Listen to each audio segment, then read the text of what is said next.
नाज़रीन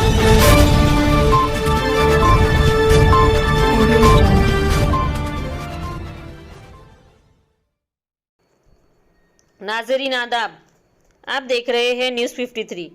बहादुरपुरा पीएस हदूद में पुराना पुल दरवाजे के पास एक नामालूम अफराद की लाश पाई गई, जिसकी उम्र 45 से 50 साल बताई गई है।